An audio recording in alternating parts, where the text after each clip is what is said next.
आज हमारे साथ जनसत्ता दल के जिला प्रधान सचिव ठाकुर युवराज सिंह आलोक एवं भारतीय किसान हिंद के राष्ट्रीय उपाध्यक्ष ठाकुर युवराज सिंह से हम आलोक जी से बातें करते हैं।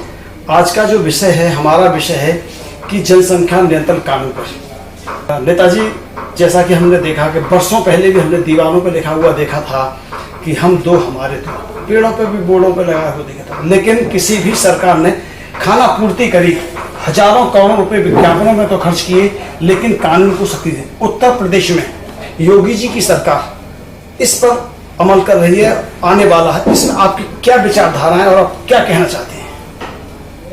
देखिए, जनसंख्या नियंत्रण कानून जो आने वाला है, हाँ जी, मैं आपको अभी से बता देता हूं, ये नाम लेना तो ठीक नहीं, लेकिन वो लोग बहुत ज्यादा विरोध करेंगे इसका। जनसंख्या नियंत्रण कानून तो पहले ही आना चाहिए था, लेकिन आते आते कई बार ये रह गया।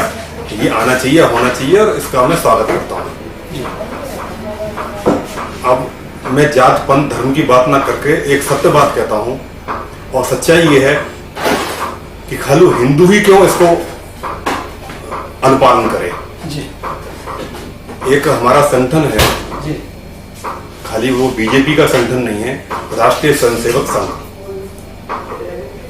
तो चाहे मोहन भागवत जी हों, चाहे पहले और नेता हों, पहले प्रवीण तोगड़िया जी हों, ये सारे लोग मिलकर जनसंख्या नियंत्रण सिर्फ हिंदुओं के लिए लागू करना उचित नहीं मानते, हम भी नहीं मानते। जनसंख्या नियंत्रण अगर लागू होना है तो एक देश, एक धर्म, एक कानून, एक पंथ, एक संविधान, एक झंडा, सारा कुछ एक होना चाहिए, सभी के लिए होना चाहिए। वो मेरे लिए कुछ और मेरे मुस्लिम भाइयों के लिए कुछ और, वो ठीक नहीं है। कानून को इस दायरे में लाएं, हिंदू हो, मुस्लिम हो, सिख हो, ईसाई हो, पारसी हो, जैन हो, बुद्ध हो, जो मर्जी हो, सभी के लिए समान रूप से लागू होना चाहिए।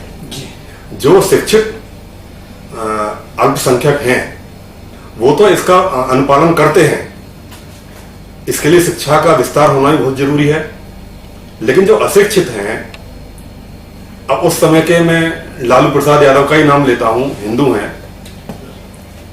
उनकी 9 संतान है, और उस समय वो बोलते हैं कि इतनी संतानें क्यों होती कि हमने इंदिरा गांधी का विरोध किया इमरजेंसी में, उस समय की सारी संतानें उनकी हैं। तो हिंदू मुस्लिम जो मर्जी हो, इसमें किसी के प्रति कोई भेदभाव नहीं होना चाहिए, और जनसंख्या नियंत्रण का कानून का हमको पालन करना चाहिए। सिर्फ उत्तर प्रदेश की हमारी आबादी इतनी है 24-25 करोड़ कि हमसे ऊपर सिर्फ पूरे वर्ल्ड में 4-5 देश ही आते हैं।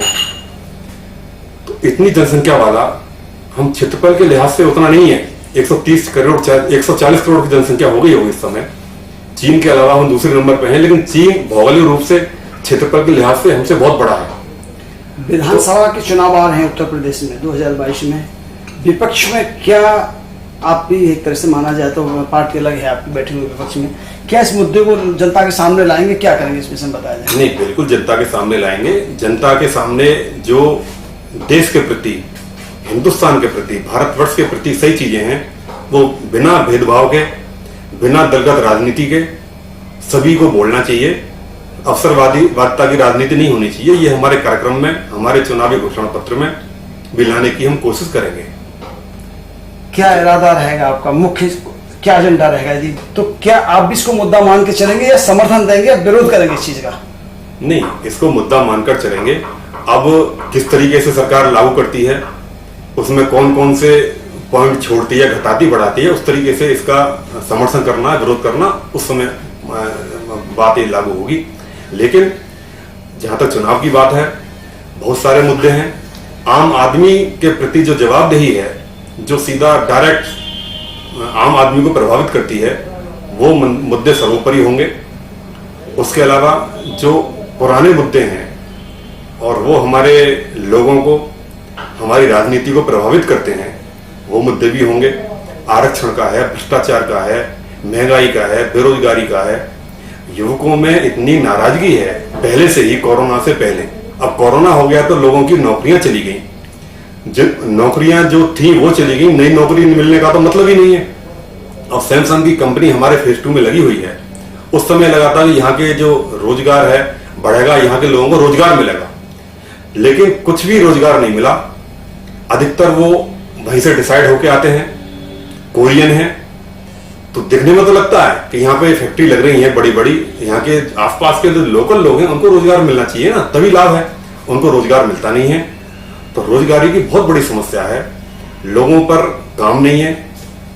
अब काम इसलिए नहीं है कि जो बिजनेसमैन हैं उनका काम भी एक तरीके से कोरोना से प्रभावित हुआ है और ठप पड़ गया है। अंत में क्या कहना चाहते हैं परिवार नियोजन प्रदेशवासियों के लिए, प्रदेशवासियों के लिए? मैं तो अपने देशवासियों से, प्रदेशवासियों से, सभी साथियों, पदाधिकारी, कार्यकर्ताओं से निवेदन करूंगा कि जनसंख्या कानून जब बनता है उससे पहले भी और उसके बाद भी इसका पालन करें।